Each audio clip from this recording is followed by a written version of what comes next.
आज 1 सितंबर है, यानी राष्ट्रीय पोषण दिवस। भारत सरकार 1 सितंबर से 7 सितंबर तक इसे नेशनल न्यूट्रिशन वीक के तौर पर मनाती है। इसका मकसद है लोगों को न्यूट्रिशियस और बैलेंस डाइट को लेकर जागरूक करना, उन्हें समझाना कि फास्ट फूड कैसे आपके शरीर को बीमारियों का घर बना रहा है।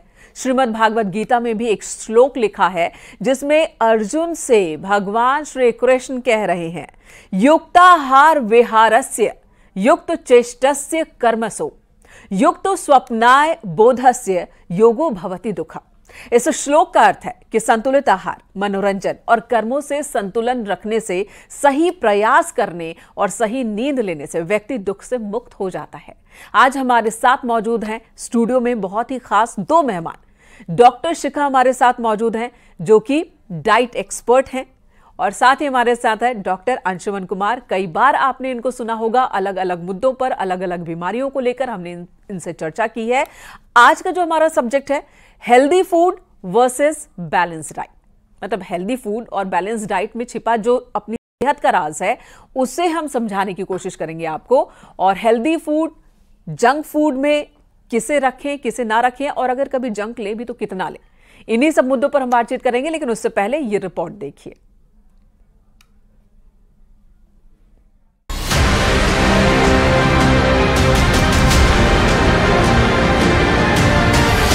जंक फूड से यारी, सेहत पर भारी।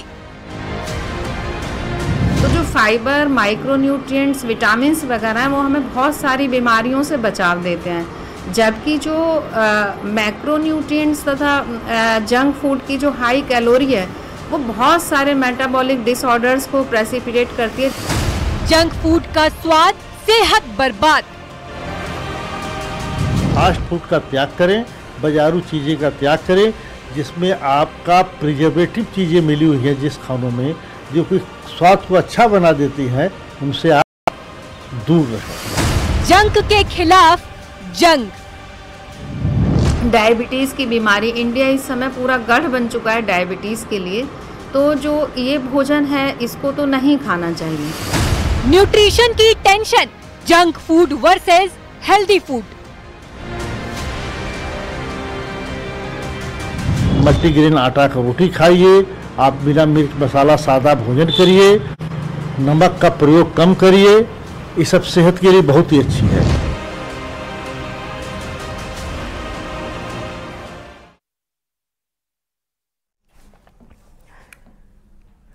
तो आपने रिपोर्ट देख ली, चलिए अब बात कर लेते हैं। देखिए, ये सबको पता है, आपको भी पता है, मुझे भी पता है, घर में बच्चों को भी पता है कि खाने में क्या हेल्दी है और क्या हेल्दी नहीं है।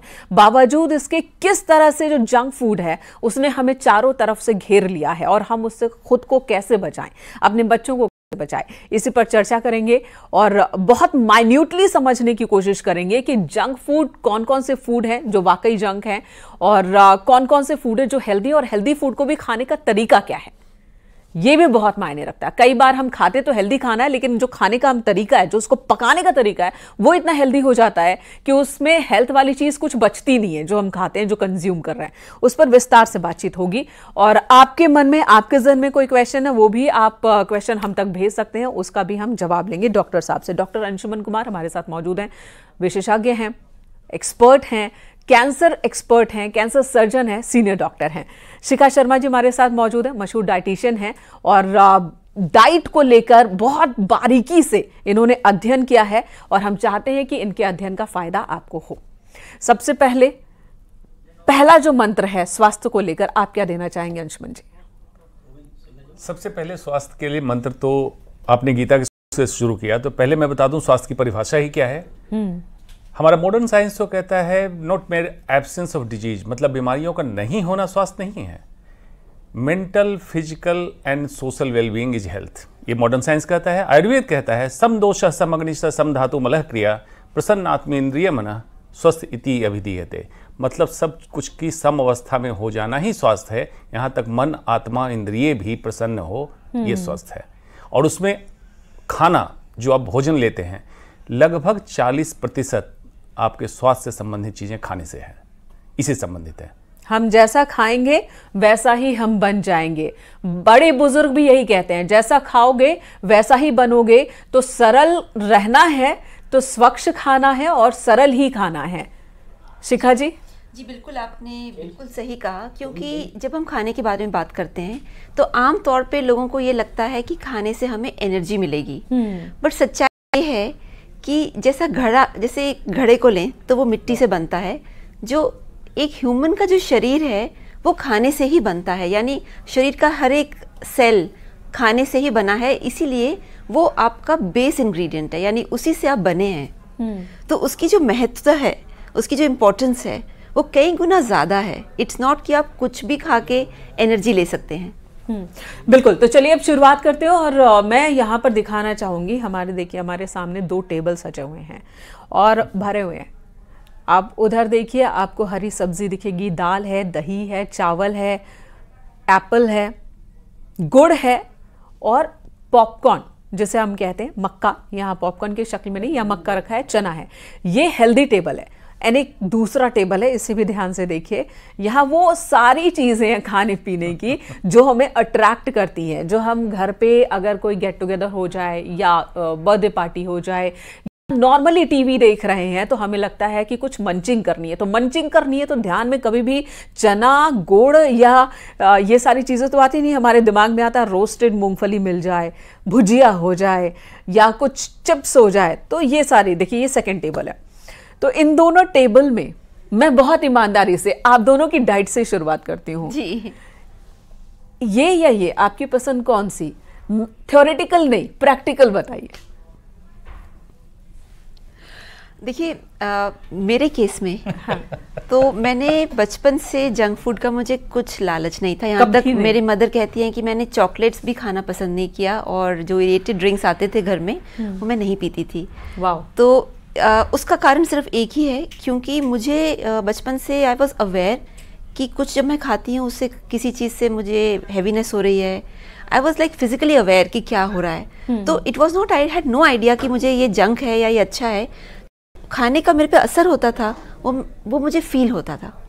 तो इसीलिए मैंने बहुत कम उस तरह की, हाँ टेबल 1 इज योर फेवरेट? नहीं, बट इधर मैं एक थोड़ा डिस्क्लेमर डालना चाहती हूँ। जब मेडिकल कॉलेज में गई तो समोसे की आदत लग गई।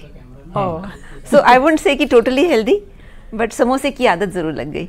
इस पर भी मैं आपसे बात करूंगी विस्तार से, क्योंकि मैंने एक डाइटिशियन है जिन्होंने बताया था कि अगर कभी बच्चे को जंक देना भी हो तो आप पिज्ज़ा दें, उसकी जगह बेहतर है कि समोसा दे दें। समोसा चूंकि इंडिया का ही है, वो यहीं पर, और पिज्ज़ा बाहरी चीज़ है जिसे डाइजेस्ट करने का सिस्टम यहाँ के लोगों में है नहीं। तो इस पर भी मैं आपसे जानना चाहूँगी, क्या मैंने जो सुना वो मिथ है या यूं ही है या सच्चाई है उसमें कुछ? डॉक्टर साहब आपने नहीं बताया, बहुत चालाकी से आप बचा। नहीं, मैं बिल्कुल बताऊंगा। पहले तो ये थोड़ा सा करेक्ट कर लें, समोसा बाहर से आया था। समोसा भी बाहर से आया था? इंडियन ने एक्वायर कर लिया। तो अभी अगर आप करेंगे तो ये स्वदेशी विदेशी वाला चक्कर चालू हो जाएगा। स्वदेशी विदेशी का चक्कर नहीं, जो हेल्दी है, चाहे विदेश का हो या स्वदेश का हो। अब मैं सच्चाई के साथ बताऊं, जब मैं मेडिकल कॉलेज का छात्र था, MBBS कर रहा था, तो मैं सारी चीजें खाता था। ये सारी चीजें, all junk food, cold drink और जो आप समझ सकते हैं। उसके पीछे की वजह, जब आप मेडिकल कॉलेज में आते हैं, स्वायत्तता मिलती है, इंडिपेंडेंट होता है। कॉलेज में जब लड़के जाते हैं तो सब कुछ एंजॉय करना चाहते हैं, मैंने किया। लेकिन जब रियलाइज मतलब आगे अपनी पढ़ाई की, मेडिकल कॉलेज में न्यूट्रिशन के बारे में नहीं पढ़ाया जाता। लोग सोच रहे हैं कि न्यूट्रिशन ऐसा क्या है जो मेडिकल कॉलेज में नहीं पढ़ाया जाता है। आंकड़ा कहता है, इवन अमेरिका में पूरे 5 साल के MBBS के कोर्स में 19.8 आवर्स, मतलब लगभग 20 घंटे, 5 साल के कोर्स में 20 घंटे किसी खाने के बारे में पढ़ाई होती है। इमेजिन कीजिए मेडिकल साइंस कितना डेफिशिएंट है। तो हमें कोई जानकारी नहीं थी। जब जानकारी मिली तब मुझे लगा इतने दिनों तक जो मैं कर रहा था वो मैं जहर खा रहा जी। फिर इस टेबल पे रखी हुई चीजें मैंने छोड़ दी, इस टेबल पे शिफ्ट हुआ। इस टेबल पे जब शिफ्ट हुआ तो फिर मैं समझा कि न्यूट्रिशनल में ऐड ऑन हो रहा है। लीजिए, चपाती भी आ गई। न्यूट्रिशनल साइंस और फूड साइंस क्या है? फूड साइंस है फार्म से लेके जो आपके मुंह तक पहुंचता है, इसको फूड साइंस कहते हैं। कैसे ग्रो हुआ, क्या डाला, सिंचाई कैसी हुई, बाकी व्यवस्था कैसी हुई, कैसे उसका प्रोक्योरमेंट और प्रोसेसिंग किया गया, ये फूड साइंस हुआ।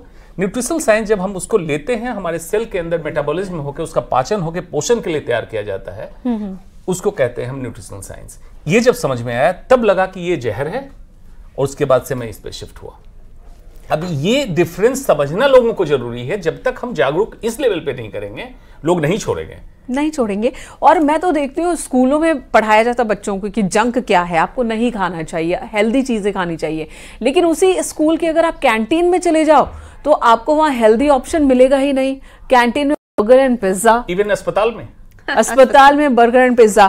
और चलिए यहाँ सैंडविच से शुरुआत करते हैं। मोस्टली मॉर्निंग में जब आप उठते हैं, बहुत सारे घरों में अब ये ट्रेंड बन चुका है कि सुबह सैंडविच खाना है, ब्रेड बटर खाना है, और उसके साथ एक ग्लास जूस ले लेना है। जूस भी क्या, टेट्रा पैक वाला, तो वो ले लेना, और वो सोचते हैं वो हेल्दी डाइट ले रहे हैं।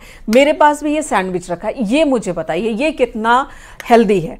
देखने में ये हेल्दी है, फ्रेश 2 ब्रेड है और उस ब्रेड के बीच में आपको सारे वेजिटेबल्स, चीज एंड ग्रीन वेज सब कुछ दिख रहा है, लेकिन क्या ये हेल्दी है? सबसे पहले तो इसकी रैपिंग प्लास्टिक की है। थैलेट्स बिस्फेनॉल ए, इससे लीच हो रहा है, आपके सैंडविच में जा रहा है। Bread, processed food, ultra processed food बोलते हैं, इसमें से फाइबर आउट कर दिया गया। क्यों? शेल्फ लाइफ इसकी बढ़ जाए और आप इसको 4 से 5 दिन तक अपने किचन में कहीं रख सकते हैं। ये हाई फाइबर चला गया। गट माइक्रोबायोम को खाना नहीं मिला, गट माइक्रोबायोम का सप्रेस हुआ, आपका मूड स्विंग हुआ और आप जंक फूड पे और उतर के चले गए। एडिशनल ब्रेड बनाने में extra sugar, specially fructose add किया जाता है। ये गट माइक्रोबायोम को किल करता है। माइटोकॉन्ड्रिया जो हमारा पावर हाउस है सेल के अंदर, उसको डैमेज करता है, सप्रेस करता है, फैटी लिवर कराता है। इसको खाने वाले हर इंसान को आप देखेंगे फैटी लिवर है। आज हिंदुस्तान में 70% को फैटी लिवर हो चुका है इसके कारण। उसके बाद ये जब खाएंगे तो ओब्वियसली आपने बताया कि किसी तरह का टेट्रा पैक जूस आप ले लेंगे। Juice again, fruit juice is poison. Fruit juice किसी भी फ्रूट जूस इज पॉइजन। क्यों? आपने फाइबर आउट कर दिया। ग्लूकोज, ग्लाइसेमिक लोड, मतलब ग्लूकोज जैसे ही फ्रुक्टोज आपके इसमें इंटेस्टाइन में गया, एब्जॉर्ब हुआ, लिवर उसको हैंडल नहीं कर पाया, अल्टीमेटली उसको फैट में कन्वर्ट कर दिया, फैटी लिवर बना दिया। इंसुलिन रेजिस्टेंस, इंसुलिन स्पाइक, ये आपको मेटाबॉलिक सिंड्रोम की तरफ धकेलेगा, मतलब आपको बीमार करेगा। फ्रूट जूस यानी कि अगर हम शॉप में जाएं, फ्रेश वेजिटेबल, फ्रेश फ्रूट लेकर वहां जूस बनवाते, क्या वो भी नुकसान करेगा? एग्जैक्टली, क्योंकि फाइबर आउट कर दिया गया। Fresh fruit good, fresh fruit आप ले सकते हैं, फल लीजिए, ताजा फल, सीजनल लीजिए, रीजनल लीजिए, बिल्कुल ठीक है। लेकिन अगर जूस ले रहे हैं, जूस आपके लिए ये नहीं है। क्यों? 2 फाइबर होते हैं, इंसोल्युबल, इनसोल्युबल फाइबर। ये गट को चाहिए। इंसोल्युबल फाइबर सेल्यूलोज, जो हम डाइजेस्ट नहीं करेंगे, गट बैक्टीरिया को चाहिए। Soluble fibre inulin and pectin, जो उसको प्लग कर दे, उस जैसे फिश नेट, मछली की जाली होती है, प्लग कर दे, ताकि आपके इंटेस्टिन को एक बैरियर मिले और जल्दी से कोई खाना एब्जॉर्ब ना हो, इंसुलिन स्पाइक बहुत ज्यादा ना हो, आप हेल्दी रहें। वो जरूरी है, ये जरूरी। शिखा जी, अब एक कहावत भी है, कहते भी है गाँव में खास करके, ज्यादा चिकना खाना नहीं खाना चाहिए। चिकना खाओगे तो मोटा हो जाओगे। यहां भी वही बात है, चिकना यानी कि फाइबर अगर हटा दिया तो खाना चिकना हो गया, ऑयली ज्यादा किया तो खाना चिकना हो गया। जी, आप क्या बताएंगे इसके बारे में? और देखिए, जो हमारे जो खाने पीने में जो पिछले 50-60 साल में जो चेंजेस आए हैं एक बड़े पैमाने पे, आप देखेंगे कि जितने भी इस तरह के फूड्स हैं जो आप इस राइट के साइड की टेबल में देख रहे हैं, ब्रेड, समोसे, बर्गर, प्रोसेस्ड, हाँ, और प्रोसेस्ड फूड भी जो रखे हुए हैं, तो ये गांव-गांव पहुंच गए हैं। आपको माउंटेन्स में नूडल्स, इंस्टेंट नूडल्स मिलेंगे आसानी से। चपाती नहीं मिलेगी, चपाती तो सवाल ही नहीं है। तो दैट मीन्स कि इनकी जो पेनिट्रेशन इतनी ज़्यादा डीप हो गई है कि आज के समय में इसमें जितने भी आप कह सकते हैं जो अवगुण हैं, जो इसमें हेल्थ प्रॉब्लम्स हैं, वो सबको हो रही हैं। तो इसीलिए अगर आप देखें कि शहर और गांव दोनों में, क्योंकि ये बहुत ही अफोर्डेबल प्राइस पॉइंट पे आ गया है, तो जो डायबिटीज, इंडिया का capital, diabetes is become a, you know, with in India it's India is going to become the diabetic capital. Exactly. तो क्योंकि पहले तो इतनी डायबिटीज नहीं थी। पहले तो लोग 2-3 रोटी नहीं खाते थे, 6-7 खाते थे। जी। तो ये कहीं ना कहीं हमें ना एक चीज़ जो मैं यहाँ क्लैरिफाई करना चाहती हूँ कि हमें कैलोरीज के पीछे नहीं भागना चाहिए। Exactly. कैलोरी कॉन्सेप्ट ही अपने आप में गलत है, अनसाइंटिफिक है। हमें फोकस करना है मोटी मोटी चीज़ों पे। लाइक फर्स्टली कि जो आप खाना खा रहे हैं उसमें कोई केमिकल नहीं है, चाहे वो केमिकल आपका प्रोसेसिंग से आया है, चाहे वो आपके फार्म में है उसमें पेस्टिसाइड डाला गया है या फर्टिलाइजर डाला गया है। तो पहली चीज़ केमिकल से बचें, केमिकल शरीर के लिए खाना नहीं है। ठीक है। दूसरी चीज़ जो बहुत इंपॉर्टेंट हो गई है कि जब हम किसी भी चीज़ का फाइबर हटा देते हैं तो वो हमारे शरीर के लिए बहुत डाइजेशन के लिए मुश्किल होता है। जैसे डॉक्टर साहब ने बताया अभी कि that is difficult to digest. और वो जो डाइजेशन का जो प्रोसेस होता है वो हमारे कई हार्मोन जैसे इंसुलिन है उसको स्पाइक करता है, उसको इम्बैलेंस करता है। आप अगर आज के समय में देखिए कि लड़कियों में पॉलीसिस्टिक ओवरी बढ़ गई है, समाज में इनफर्टिलिटी बढ़ गई है और इन्फ्लेमेटरी डिसऑर्डर्स बढ़ गए हैं। तो जो हम खा रहे हैं, जिसको आपने कहा जैसे कि लोग कहते हैं कि जैसे वाइट चीज़ें ना खाएं, तो वाइट ब्रेड वाइट तभी बनता है जब आप उसका सारा फाइबर निकाल लें। फाइबर हटा दिया। और जब आप फाइबर्स हटा लेते हैं तो वो उसमें जो चीज़ बचती है वो सिर्फ बचती है एक शुगर, जो आपके शरीर में शुगर बन जाती है। अच्छा, ये चिप्स का एक पैकेट है जी। इस एक चिप्स के पैकेट से हम खुद को कितना बीमार कर रहे हैं? आई थिंक ये बहुत ही इंपॉर्टेंट सवाल है, क्योंकि मैं कई बार देखती हूँ कि बच्चे, छोटे छोटे बच्चे एक चिप्स का पैकेट लेके बिजी पेरेंट्स उनको बिजी कर देते हैं कि चलो चिप्स का पैकेट दे दिया, बर्थडे पार्टीज में चिप्स खाते हैं। पहली बात है कि जो चिप्स, ये जो आप आलू के चिप्स खा रहे हैं वो एक्चुअली आलू के साथ साथ उसमें कई और चीज़ें एडिटिव्स हैं, प्रिजर्वेटिव्स हैं, आर्टिफिशियल कलर है, आर्टिफिशियल फ्लेवर है। तो ये सारी चीज़ें यानी कि आप आर्टिफिशियल केमिकल कॉकटेल खा रहे हैं, एक आर्टिफिशियल फूड खा रहे हैं जो आपका शरीर नहीं पहचान पाता। नंबर 1। नंबर 2 क्या है, क्योंकि इसमें सॉल्ट और शुगर दोनों होते हैं। चिप्स चाहे नमकीन हो बट इसमें सॉल्ट और शुगर और जो भी मसाले भी होते हैं वो कई इस तरह के होते हैं जो कि सिर्फ एक मसालों का फ्लेवर है, वो एक्चुअल मसाला नहीं है, उसमें फ्लेवर है। तो ये सारी चीज़ें जब आपके शरीर में, आपके इंटेस्टाइन में जाते हैं तो पहले आपके गट बायोम को, जैसे डॉक्टर अंशुमान ने बताया, गट बायोम को डिस्ट्रॉय करते हैं, फिर आपके लिवर में जाते हैं, फिर लिवर को वहाँ पे हार्म करते हैं। तो एक लीकी गट सिंड्रोम होता है जी। यानी कि डॉक्टर सब कुछ बताना चाह रहे हैं जी। देखिए, नमकीन है, हमारे कैमरामैन भी हैं, सब लोग देख रहे हैं, आप भी देख रहे हैं। नमकीन से मतलब क्या होता है? नमक। तो इसमें शुगर की मात्रा होनी चाहिए, नहीं होनी चाहिए? बिल्कुल जरूरत ही नहीं है। नहीं है। आप यहाँ पढ़ें क्या लिखा है, added sugar, total sugar and added sugar. जो दर्शक देख रहे हैं जरा अपने चिप्स का पैकेट, नमकीन का पैकेट उठाएं और पढ़ें कि नमकीन में शुगर क्यों है और ये कौन सा शुगर है। शुगर यूजुअली 2 हैं, ग्लूकोज फ्रुक्टोज मेनली, और जो चीनी खाते हैं सक्रोज, उसमें एक ग्लूकोज एक फ्रुक्टोज। फ्रुक्टोज डाला जाता है, ग्लूकोज नहीं डाला जाता है। ग्लूकोज क्योंकि बहुत मीठा नहीं होता है, हाई अमाउंट डाला जाता है। क्यों? Fructose is addictive.